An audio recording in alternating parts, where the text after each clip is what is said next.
धार्मिक स्टोरीज पर भगवान विट्ठल के संग खेलने वाले भक्त नामदेव जी की कथा। नामदेव जी एक छोटे बालक ही थे जब उन्होंने अपने नाना जी को ठाकुर जी की सेवा करते हुए देखा था।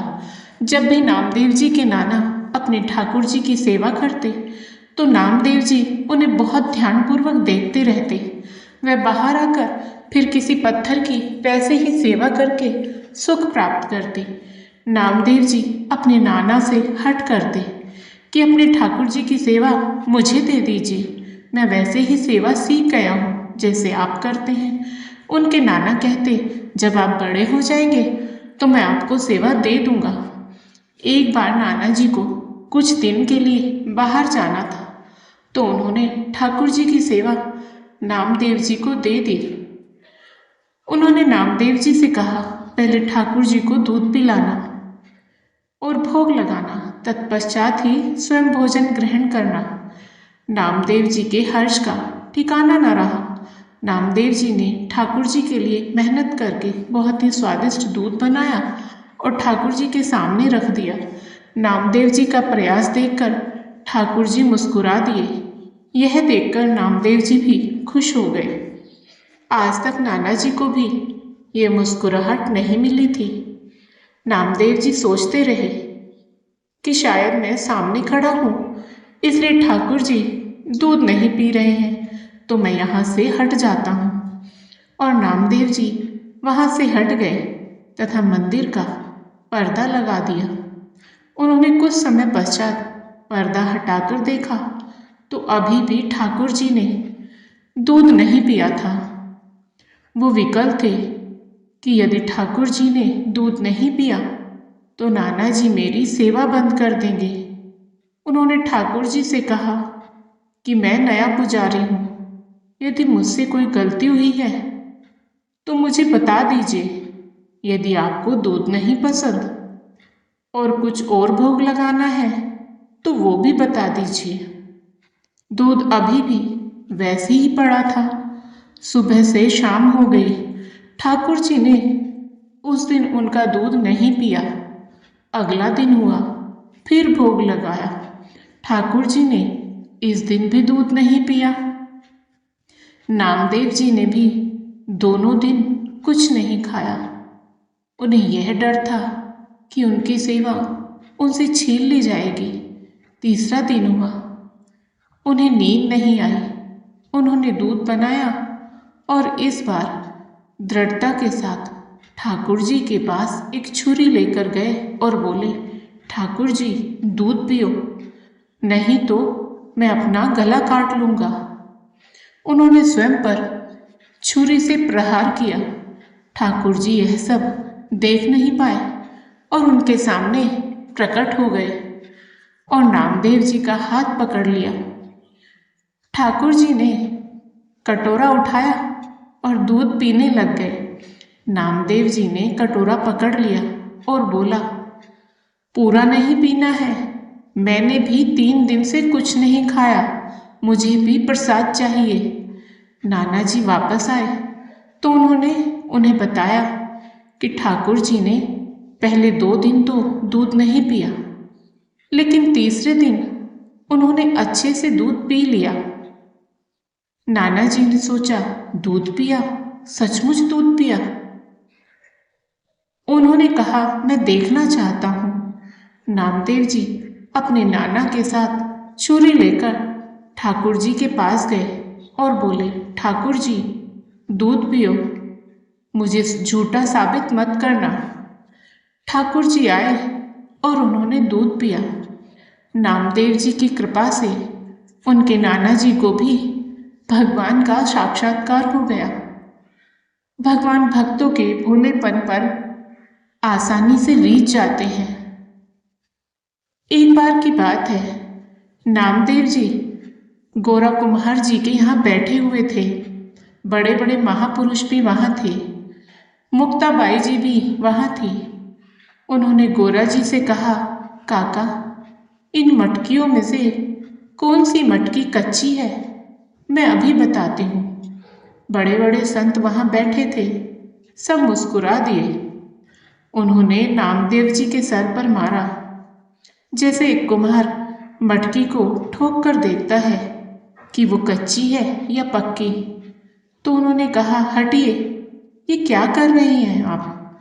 मुक्ताबाई जी ने कहा, काका, ये मटकी कच्ची है। बोल जो पड़ी। सब संतों ने भी हंसकर कह दिया कि हाँ, सच में यही मटकी कच्ची है। नामदेव जी ने सोचा कि ठाकुर जी का दर्शन और साक्षात्कार ही एकमात्र सत्य है और सब मिथ्या है। ठाकुर जी तो रोज मेरे साथ खेलते हैं और खाते हैं, फिर मैं कैसे कच्चा हूँ? वो सीधा भगवान विट्ठल जी के पास गए और कहा कि सबसे बड़ी सिद्ध अवस्था यही है कि भगवान भक्त से बात करें, और आप तो मेरे साथ खेलते हो। फिर उन संतों ने ऐसा क्यों कहा कि मैं कच्चा हूँ? क्या मैं सच में कच्चा हूँ? ठाकुर जी ने भी बोल दिया कि हाँ, आप अभी कच्चे हैं। नामदेव जी ने पूछा, फिर पक्का होना क्या होता है? विट्ठल जी ने कहा, जंगल में एक शंकर जी का मंदिर है, वहाँ एक विसोबा खेचर नाम के संत हैं। आप उनके चरणों में बैठे और वो जो उपदेश करें उसका पालन कीजिए, फिर आप पक्के हो जाएंगे।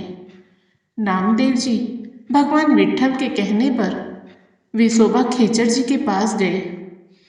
विसोबा जी शंकर जी के शिवलिंग पर पैर रखकर आराम से सोए हुए थे। नामदेव जी ने सोचा कि कोई साधारण आस्तिक इंसान भी ऐसा नहीं कर सकता, लेकिन भगवान ने मुझे इनको गुरु बनाने को कहा है। बात समझ नहीं आई। नामदेव जी ने विसोबा जी से कहा, पैर हटाइए महाराज, आप शंकर जी के ऊपर पैर रखकर क्यों सो रहे हैं? विसोबा जी ने कहा, बेटा, जहाँ शंकर जी न हो वहाँ मेरे पैर रख दीजिए। नामदेव जी ने उनके पैर पकड़े और जहाँ जहाँ रखे वहाँ शिवलिंग प्रकट हो गया। नामदेव जी समझ गए कि यह तो कोई सिद्ध पुरुष है। नामदेव जी ने विसोबा जी से कहा, प्रभु, मैं आपकी महिमा को जान नहीं पाया, आप उपदेश कीजिए। विसोबा जी ने कहा, बेटा, बस इतनी बात समझनी है कि कोई ऐसा कण नहीं है जहाँ विट्ठल ना हो। सब जगह विट्ठल है, सब में विट्ठल है। नामदेव जी ने इस गुरु उपदेश को अपने हृदय में धारण कर लिया। एक दिन नामदेव जी विट्ठल जी के लिए रोटी बना रहे थे। वो रोटी रखकर घी गरम करने गए। इतने में एक कुत्ता आया और विट्ठल जी के लिए बनाई हुई रोटी को खाने लगा। नामदेव जी ने कुत्ते से कहा, प्रभु, ऐसे रूखी रोटी मत खाओ, मुझे इस पर घी लगा लेने दो पहले। और उस कुत्ते के पीछे दौड़ने लगे। उस कुत्ते से भगवान विट्ठल प्रकट हो गए। विट्ठल जी ने कहा, देखा, तुमने मुझे पहचान लिया ना? जब तुम्हें कच्ची मटकी कहा गया था तो तुम मंदिर में मुझसे शिकायत करने आए थे, और आज जब गुरु कृपा हो गई और आप पक्के हो गए तो आपने कुत्ते में भी मुझे ढूंढ लिया। एक दिन नामदेव जी ने भगवान विट्ठल जी से कहा कि अब आप कितना भी छुपो, मैं आपको पहचान लूँगा। विट्ठल जी ने कहा, अच्छा ठीक है, देखते हैं। एक दिन नामदेव जी के मन में आया कि मंदिर में बड़ा कोलाहल हो रहा है। मंदिर के पीछे जाकर बैठते और शांति से प्रभु का ध्यान करते हैं। पीछे बैठे तो कुछ युवक वहाँ आकर खेलने लगे, जिससे उनके भजन में विक्षेप पड़ा। उन्होंने सोचा, नदी किनारे चलते हैं। नदी किनारे जाकर बैठे तो वहाँ बैलगाड़ियाँ आकर रुकने लगी। नामदेव जी ने कहा, शोर मत मचाओ, मैं यहाँ भजन कर रहा हूँ। एक बैलगाड़ी से एक पुरुष और स्त्री गडासा लेकर निकले। वो आपस में बात करने लगे कि बड़ी भूख लगी है, आज कोई शिकार तो मिला नहीं, ये आदमी मिला है, इसी को मारकर खा लेते हैं। दोनों नामदेव जी के पीछे भागने लगे। नामदेव जी ने भी अपनी धोती पकड़ी और भागने लगे। नामदेव जी भागकर विट्ठल जी के मंदिर में पहुंचे और हाँफने लगे। विट्ठल जी ने पूछा, कहाँ से भागते हुए आ रहे हो? नामदेव जी ने कहा, बच गया प्रभु, एक स्त्री और पुरुष मुझे काट कर खाने की कोशिश कर रहे थे। विट्ठल जी ने कहा, पहचान नहीं पाए ना? मैं ही तो था। एक बार नामदेव जी अपनी कीर्तन मंडली के साथ महाराष्ट्र से ब्रज होते हुए दिल्ली पहुंचे। दिल्ली के बादशाह सिकंदर लोदी को पता चला कि एक हिंदू कीर्तन मंडली में नामदेव जी नाम के एक चमत्कारी संत हैं। उन्होंने हिंदू संतों की परीक्षा लेने के लिए पूरी मंडली को वहां बुलाया। बादशाह ने नामदेव जी से कहा, अगर आप साहब जी से मिल चुके हैं तो आप हमें कोई चमत्कार दिखाइए। नामदेव जी ने कहा, मुझ में तो कोई सिद्धि नहीं है, मैं बस नाम कीर्तन करता हूँ और संतों के साथ रहता हूँ, मुझ में कोई चमत्कार नहीं है। बादशाह ने उनकी दैन्यता को अपना अपमान समझा। बादशाह ने एक गाय मंगवाई और उनके सामने ही उसकी गर्दन काट दी और बोला, अब इस गाय को जीवित करो। नामदेव जी के होश उड़ गए।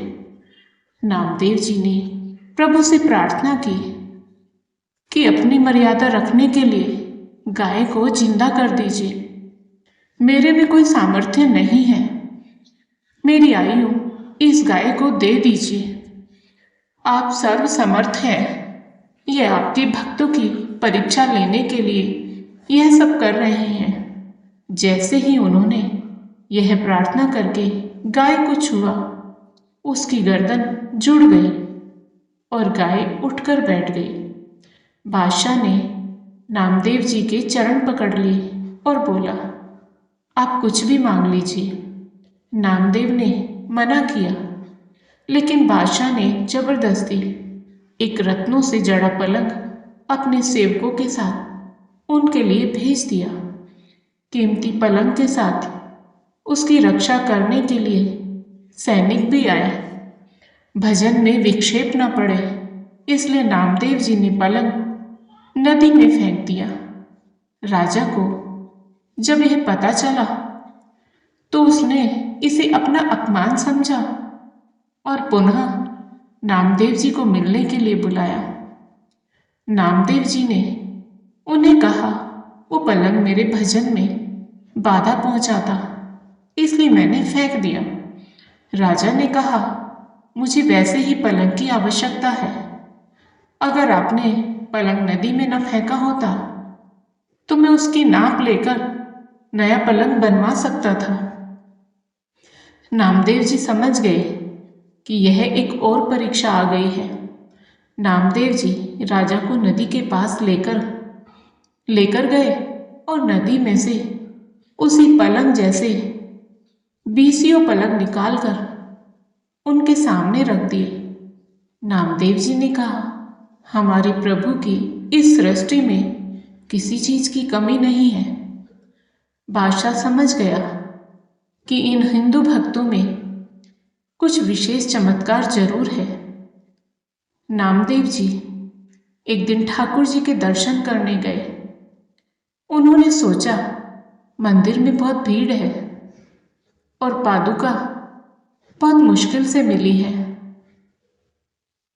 क्योंकि वह दैन्य और गरीब थे, उन्होंने एक कपड़े में पादुका को लपेटकर अपनी कमर पर बांध लिया।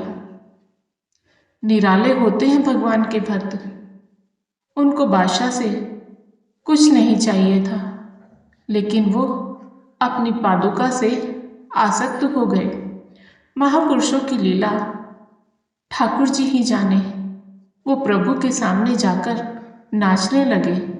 उनकी कमर पे टंगी पादुका की गांठ खुल गई और पादुका जमीन पर गिर गई। यह देखकर ठाकुर जी के पुजारियों ने उन्हें बाहर जाने के लिए बोला, लेकिन वो तो भाव में खोए हुए थे, तो उन्होंने सुना ही नहीं। इस पर पुजारियों ने उन्हें 5-7 थप्पड़ मारे और मंदिर से बाहर निकाल दिया। उन्होंने ये भी कह दिया कि आज के बाद यहाँ दर्शन करने मत आना। नामदेव जी ने ठाकुर जी से कहा, अब मैं तुम्हारे सामने बैठूंगा ही नहीं, मैं मंदिर के पीछे जाकर शांति से कीर्तन करूंगा। मंदिर के पीछे जाकर उन्होंने ठाकुर जी से कहा, आपने मुझे पिटवा दिया, इसका कोई गुस्सा नहीं है, पर ऐसा क्यों किया कि मैं आगे से दर्शन करने ही ना आ पाऊं। वो अंदर से दुखी थी। उन्होंने फिर कहा, अब मुझे मंदिर के पीछे से भी मत हटवा देना, मैं तुम्हारे सामने नहीं आऊंगा। उसी समय कबीरदास जी वहां आए और बोले, भगवान के यहाँ हम जैसे गरीबों की कदर नहीं रही। ठाकुर जी बदल गए हैं, चलो यहाँ से चलते हैं। भगवान डर गए और उनके सामने प्रकट हो गए। बोले, मुझे छोड़कर आप दोनों मत जाओ। यह कहकर भगवान ने मंदिर घुमा दिया। पिछले वाला द्वार आगे की तरफ हो गया और आगे वाला द्वार पीछे को चला गया। नामदेव जी एकांत में भजन कर रहे थे। उनके घर में आग लग गई। यह सूचना उन्हें देने के लिए कुछ लोग वहां आए। लोगों ने उनकी सहायता करने के लिए जो सामान बच सकता था उसे बाहर निकाल के रख दिया। जब वह घर पहुंचे तो उन्होंने सोचा कि आग में भी तो मेरे प्रभु ही हैं। उन्होंने पड़ोसियों से कहा, हमारे प्रभु पधारे हैं और आप उनका भोग छीन रहे हैं। यह कहकर उन्होंने बाकी बचाया गया सामान भी आग में फेंक दिया। लोगों ने सोचा कि अब कोई इनकी मदद नहीं करेगा, इनको ठंड में रात में बाहर ही रहने दें। हमने कितनी मुश्किल से आग में झुलस कर वह सामान बचाया था और इन्होंने उसे वापस आग में डाल दिया। उन्हें क्या पता कि प्रभु जिसके प्रीतम है उसके लिए कुछ भी दुर्लभ नहीं है। वह निश्चिंत होकर उसी राख की ताप में लेट गए। प्रभु ने नामदेव जी के लिए एक नई कुटिया बना दी। सबसे सुंदर और सुगंधित सामग्री से उनकी कुटिया बनी। स्वयं रुक्मणी जी ने उनकी कुटिया बनाने में सहायता की। उस कुटिया से एक दिव्य सुगंध आ रही थी, जिससे पूरे गांव के लोग वहां आने लगे। गांव वाले नामदेव जी से पूछने लगे कि कितने रुपए लगे ऐसी कुटिया बनाने में, हम सब बनवाना चाहेंगे। नामदेव जी ने कहा, बहुत महंगी है, अपने अपने घर से बाहर निकलकर हर चीज को आग लगा दीजिए और अपने जले हुए घर के बाहर बैठकर कीर्तन कीजिए, फिर हमारा मालिक स्वयं आकर मुफ्त में आपकी कुटिया बना देगा। जिसने वैराग्य रूपी अग्नि में अपनी ममता को स्वाह कर दिया है, जिसने अपना सब कुछ प्रभु के चरणों में समर्पित कर दिया है, प्रभु उसकी जिम्मेदारी ले लेते हैं। यह सुनकर गांव वाले पीछे हट गए और सबने नामदेव जी के चरणों में प्रणाम किया। पंढरपुर में एक धनी मानी सेठ अपने कल्याण के लिए तुलादान का उत्सव किया करते थे। वो पलड़े में एक तरफ स्वयं बैठ जाता था और दूसरी तरफ सोना चांदी तोलकर संतों में बांट देता था। एक वैष्णव ने कहा, यदि आपने जीवन में नामदेव जी की सेवा नहीं की तो क्या किया? सेठ ने पहले नौकर को भेजा तो नामदेव जी ने कहा, हमें आवश्यकता नहीं। फिर सेठ ने अपने मुनीम को भेजा तो नामदेव जी ने कहा कि ये दूसरे ब्राह्मणों में बांट दे, हम तो संतुष्ट हैं। फिर वो स्वयं गया और चरणों में प्रणाम किया और दान लेने की प्रार्थना की। नामदेव जी ने देखा कि इन्हें धन का बड़ा अभिमान है, तो उन्होंने पूछा कि हम जितना मांगेंगे उतना दे देंगे। सेठ ने कहा, जी बिल्कुल।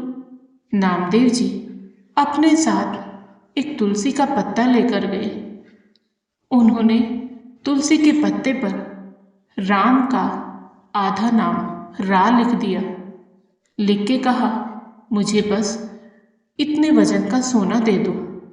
एक पलड़े में तुलसी जी का पत्ता जिस पर राम का आधा नाम लिखा था और दूसरे में सोना। सेठ ने कहा, इसमें कितना ही सोना आ जाएगा, मेरा मजाक उड़ा रहे हो क्या? नामदेव जी ने कहा, बस इतना ही चाहिए। सेठ ने कुछ सोना रखा पर पलड़ा नहीं हिला। उसने 5-7 किलो और सोना रखा पर पलड़ा नहीं हिला। अब उसने अपना सारा सोना चांदी और अपने रिश्तेदारों और पड़ोसियों से भी सब लेकर रख दिया, पर पलड़ा फिर भी नहीं हिला। नामदेव ने कहा कि चलो, इसका धन का अभिमान तो चला गया, किंतु एक और अभिमान बाकी था। उसे अपने पुण्य और पहले किए गए कई तुलादानों का बड़ा अभिमान था। नामदेव जी ने कहा, तुमने जो भी दान पुण्य तीर्थ आदि किए हों, एक संकल्प लेके इस पलड़े में दे दो, शायद उठ जाए। कुछ नहीं हुआ। तुलसी जी का पलड़ा हिला भी नहीं। अब वो सेठ नामदेव जी के चरणों में गिर पड़ा और कहा कि मैं गरीब आपको क्या दे सकता हूँ, आप तो भगवान के नाम के धनी हैं। नामदेव जी यही तो सुनना चाहते थे। उन्होंने इसी अहंकार को नष्ट करने के लिए यह लीला रची थी। नामदेव जी की इस शिक्षा से उसके हृदय का मैल दूर हो गया और उसने दैन्य भाव से प्रभु की भक्ति में अपनी बुद्धि को लगा दिया। एक भक्त का कैसे भी संग हो जाए, उससे जीवन परिवर्तन हो जाता है। जैसा नामदेव जी के हृदय में प्रभु के लिए प्रेम था, उस धनी पुरुष के हृदय में भी वैसा ही प्रेम आ गया। पंढरपुर में एकादशी का खास महत्व है। एकादशी का दिन था। एक दुर्बल ब्राह्मण के रूप में ठाकुर जी नामदेव जी के गांव में आए। सबने कहा, नामदेव जी बहुत भक्त सेवी हैं, आप उनके वहां चले जाए। ब्राह्मण उनके वहां पहुंचे और बोले, बहुत दिन से भूखा हूं, मुझे कुछ भोजन दे दीजिए। नामदेव जी ने कहा, आज एकादशी है, हम तो केवल आपको जल पिला सकते हैं। ब्राह्मण ने कहा, मैं भूख से मर रहा हूं, मुझे भोजन चाहिए। नामदेव जी बार बार मना कर रहे हैं। ब्राह्मण कह रहे हैं, तुम्हें हत्या का पाप लगेगा। सब नामदेव जी को समझाने लगे कि ब्राह्मण को अन्न दे दे। नामदेव जी ने कहा, कल तो मैं अन्न दे सकता हूं, लेकिन आज नहीं। भगवान ने, जो कि ब्राह्मण के रूप में थे, पैर फैलाए और मर गए। गांव के सभी लोग उनकी कठोरता के लिए उन्हें कोसने लगे। नामदेव जी ने सोचा, क्योंकि ब्राह्मण की मृत्यु मेरे ही द्वार पर हुई है, तो इनका अंतिम संस्कार भी मुझे ही करना पड़ेगा। उन्होंने उनकी चिता बनाई और स्वयं भी उसमें बैठ गए, क्योंकि ब्राह्मण की मृत्यु उनके ही द्वार पर हुई थी। भगवान ने सोचा कि ये स्वयं भी सच में मर जाएंगे और मुझे भी जला देंगे। ठाकुर जी उठकर बैठ गए। ठाकुर जी ने मुस्कुराकर नामदेव जी से कहा कि मैं ब्राह्मण नहीं हूं, मैं तो विट्ठल हूं। मैं तो तुम्हारी परीक्षा ले रहा था। नामदेव जी उनके चरणों में गिर पड़े। ठाकुर जी मुस्कुराए और अंतर ध्यान हो गए।